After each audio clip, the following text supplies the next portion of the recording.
Assalamualaikum warahmatullahi wabarakatuh. Selamat pagi, siang, atau malam Bapak Ibu Guru dan teman-teman sekalian. Perkenalkan, nama saya Ilham Maulana.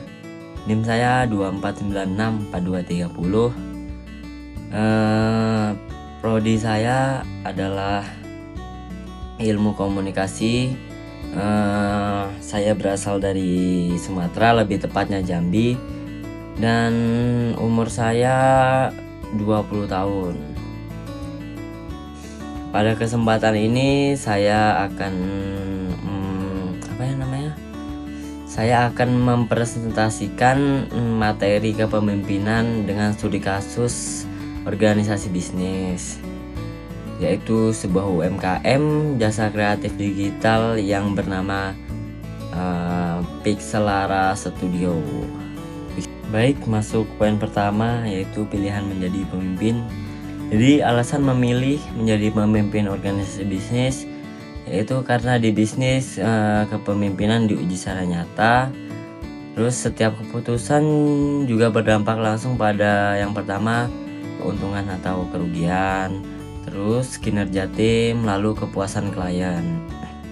Jadi sederhananya, pemimpin bisnis tidak hanya pintar teori, tapi harus berani ambil resiko, terus bertanggung jawab, dan berpikir untuk jangka panjang. Intinya, bisnis adalah tempat terbaik untuk melatih kepemimpinan. Baik, lanjut yang kedua, yaitu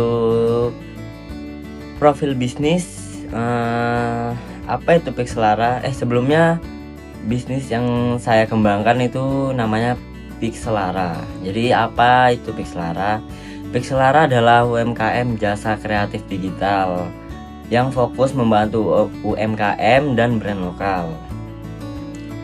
Terus bidang usahanya yaitu yang pertama desain grafis, yaitu membuat logo dan poster serta konten visual. Terus yang kedua yaitu branding, jadi menciptakan atau mengembangkan identitas dan citra usaha. Terus selanjutnya yaitu media sosial, yaitu sebagai pengelolaan akun usaha atau yang lainnya. Terus yang terakhir adalah konten digital, jadi kayak semacam promosi online. Baik, lanjut ke poin 3, yaitu visi organisasi. Apa itu visi? Visi itu adalah tujuan besar jangka panjang. Jadi visi dari Pixelara Studio itu sendiri, yang pertama inovatif, yaitu mengikuti pengembangan tren digital. Terus yang kedua yaitu profesional, adalah kerja tepat waktu dan berkualitas. Terus yang ketiga solusi visual. Jadi Pixelara Studio itu membantu masalah klien, bukan asal desain. Terus yang terakhir yang keempat yaitu UMKM dan brand lokal. Jadi fokus pasar yang jelas di lokal seperti Indonesia. Peran pemimpin di visi ini adalah menjadikan visi sebagai arah keputusan. Oke, baik, lanjut ke poin yang keempat, yaitu misi. Apa itu misi? Misi adalah langkah nyata untuk mencapai visi tadi, ya. Jadi misi yang dimiliki oleh Pixelara Studio itu yang pertama karya berkualitas. Jadi karya yang berkualitas ini sebagai bentuk untuk Pixelara Studio menjaga kepercayaan klien. Terus juga yang kedua membangun brand klien untuk mendapat nilai tambah jasa. Terus juga yang ketiga kepuasan klien, ya, untuk memberi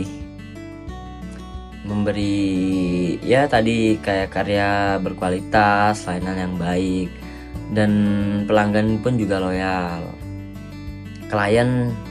Terus yang keempat, pengembangan tim, yaitu agar bisnis bisa berkembang dalam jangka panjang. Baik, masuk ke poin yang kelima, yaitu strategi organisasi. Apa itu strategi? Strategi adalah cara menjalankan misi. Jadi strategi yang digunakan oleh Pixelar Studio yang pertama itu fokus kualitas. Fokus kualitas itu merupakan bentuk dari hasil kerja konsisten. Terus juga komunikasi klien itu berupa agar menghindari konflik dengan klien. Terus yang ketiga yaitu media digital sebagai promosi efisiens dan relevan. Peran pemimpin di sini yaitu mengatur strategi agar tim bekerja efektif, bukan asal sibuk.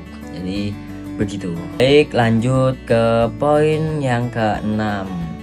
Jadi poin yang keenam itu proses memulai kepemimpinan.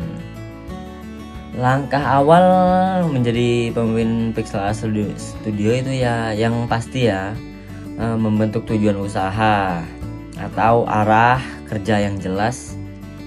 Karena kalau misalnya kita belum punya tujuan usaha atau arah yang jelas kan tidak memungkinkan kita menjadi pemimpin yang baik. Terus yang kedua yaitu membentuk tim sesuai keahlian agar terciptanya efisien. Karena kalau misalnya kita memilih tim yang hanya asal bisa tidak ahli, itu sama saja kita tidak menekankan kualitas pada sumber daya manusianya. Terus yang ketiga yaitu membagi tugas. Tujuannya yaitu menghindari tumpang tindih agar tidak keteteran, istilahnya seperti itu. Terus yang keempat yaitu ya memberi contoh seperti disiplin dan tanggung jawab kita sebagai pemimpin. Makna pentingnya yaitu pemimpin adalah contoh, bukan hanya pemberi perintah. Jadi kita tuh bukan cuma sekedar ngatur di situ, karena kita pemimpin kita jadi teladan agar kita dilihat, agar karyawan kita atau tim kita itu bisa berjalan dengan baik seperti yang kita mau. Dimulai dari kita sendiri, kita mencontohkan dengan yang tadi, yang pertama disiplin dan tanggung jawab. Baik, masuk poin yang ke-7 yaitu menyampaikan visi dan misi ke tim. Kenapa ini penting? Karena tim tidak akan bekerja dengan maksimal jika tidak tahu akan tujuannya. Bagaimana kita cara menyampaikan kepada tim atau karyawan? Yang pertama yaitu penjelasan di awal sebagai fondasi kerja. Terus yang kedua yaitu meeting rutin dan evaluasi. Nah biasa kalau usaha gitu atau kantor-kantor gitu pasti akan melakukan meeting atau evaluasi rutin kayak sebulan sekali ataupun bisa 2 minggu sekali tuh. Terus juga yang ketiga yaitu kita memberikan arahan atau feedback agar terjadi peningkatan kualitas di dalam usaha kita gitu. Jadi intinya pemimpin di sini sebagai komunikator. Seperti yang saya jelaskan sebelumnya tadi, pemimpin tidak hanya menjadi mandor atau yang nyuruh-nyuruh. Jadi pemimpin itu juga sebagai komunikator antara karyawan yang satu dengan yang lain, ataupun juga bisa dari manajer dengan karyawan. Jadi seperti itu. Baik, masuk poin yang ke-8 yaitu bagaimana jika saya sebagai pemimpin di Pixelar Studio menghadapi masalah dalam organisasi. Jadi kalau misal itu masalahnya internal, contoh ya, pekerjaannya lambat, terus juga koordinasi kurang. Solusinya yaitu yang pertama, soal keterlambatan. Kita harus membuat timeline kerja, terus juga pembagian tugas agar tidak tumpang tindih. Nah, jadi agar tidak tumpang tindih, jadi kita bisa mengefisiensi waktu dan juga memberi pelayanan yang bagus. Terus untuk yang koordinasi kurang itu, solusi jelasnya yaitu kontrol progres. Jadi kita sebagai pemimpin harus mengontrol dari manajer, terus juga karyawan yang lain, staf-staf yang lain. Nah, jadi terus juga ada masalah eksternal, yaitu ya yang pertama contohnya klien sering ubah permintaan dan ekspektasi tidak sesuai. Solusi jelasnya yaitu yang pertama, untuk klien yang sering ubah permintaan itu membuat kesepakatan yang emang bener-bener udah udah valid, udah jelas, dan tidak bisa diganggu gugat lagi. Terus jika ekspektasi tidak sesuai, yaitu kita komunikasi secara profesional, kita memberi pemaparan yang baik, terus juga membantu klien agar menerima yang sudah kami berikan, ataupun kita juga bisa mengulang lagi pesanan klien tersebut. Poin ke-9 yaitu gaya kepemimpinan dan pengambilan keputusan yang saya terapkan jika saya sebagai pemimpin perusahaan. Contohnya tadi di perusahaan Pixlar Studio. Jadi gaya kepemimpinan yang saya terapkan yaitu yang pertama demokratis, yaitu kita menerima masukan dari karyawan-karyawan kita atau dari staf-staf yang lain. Karena kita kan sebagai pemimpin, kita tidak boleh egois, kita harus menerima masukan atau saran dari orang lain. Jadi seperti itu. Terus juga yang kedua yaitu situasional.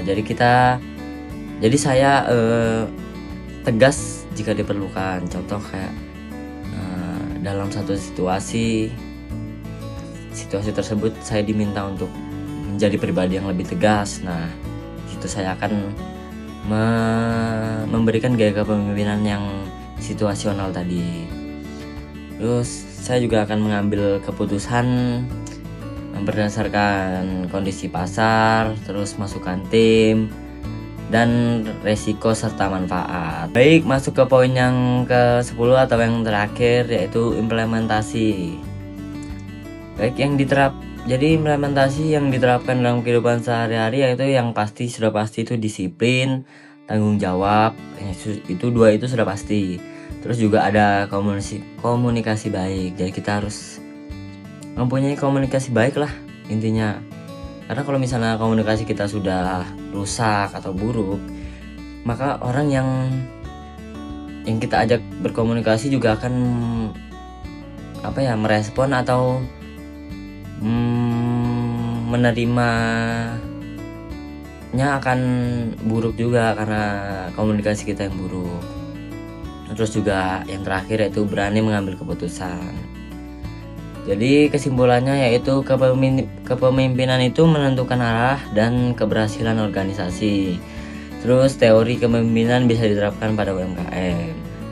Nah, dan juga kepemimpinan adalah kemampuan mengarahkan, mengelola, dan bertanggung jawab terhadap organisasi untuk mencapai tujuan bersama secara efektif. Nah, sekian dari saya. Mungkin itu yang dapat saya sampaikan. Jika ada salah kata atau kurang, saya mohon maaf. Saya akhiri. Wassalamualaikum warahmatullahi wabarakatuh.